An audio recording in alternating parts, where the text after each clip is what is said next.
नमस्कार डाळिंब बागायतदार बंधूंनो, मी विजय कुमार तासगाव यश ॲग्रोला पुन्हा एकदा आपल्या सगळ्यांचं कमीत कमी खर्चात दर्जेदार उत्पादनासाठी जो संवाद आहे त्या संवादात आपल्या सगळ्यांचं स्वागत करतो. बागायतदार बंधूंनो, लक्षात घ्या, छाटणी केली, कळी फुटायला लागली. फुटायला लागल्यानंतर म्हणजे फुटी फुटायला लागल्या, त्यातनं आपल्याला कळी बाहेर येते.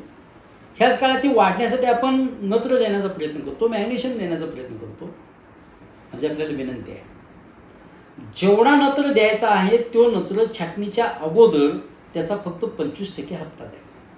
समजा वर्षाला आपल्याला एक 20 किलो 30 किलो नत्र द्यायचं आहे, तर त्याच्या 25% म्हणजे 7 किलो किंवा 30 किलो द्यायचं आहे, तर 10 किलो इतकाच नायट्रोजन म्हणजे युरिया बिलमधून गेला पाहिजे, फक्त 30%.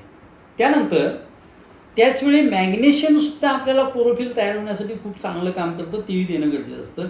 त्याची मात्रेसुद्धा युरिया बरोबर फक्त 30%च द्या. आणि फळं सेट झाल्यानंतर फळाचा आकार, फळ सेट म्हणजे आपल्याला समजतं बाबा फळाचा आकार अगदी लिंबूसारखा झाला, अशा वेळी त्याला राहिलेली 50% मात्र आपल्याला जमिनीत देते. त्यावेळीसुद्धा एकरी 10 ते 15 किलो मॅग्नेशियम आणि युरिया, जो 30% 35% ठरला आहे, जो आपल्या मातीच्या परीक्षणाच्या अहवालानुसार तेवढा युरिया फक्त बागेला तिथं द्यायचा आहे.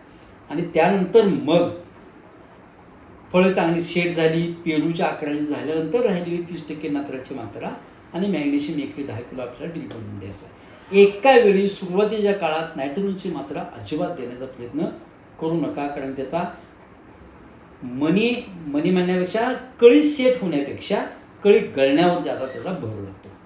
ह्यासाठी एवढी जरी आपण काळजी घेतली तर कळी सेटिंगला त्याचा आपल्याला चांगला फायदा होतो. बागायतदार मित्रांनो, कमीत कमी खर्चात डाळिंब उत्पादन करण्यासाठी जो संवाद आहे तो जास्तीत जास्त शेअर करण्याचा प्रयत्न करा. धन्यवाद.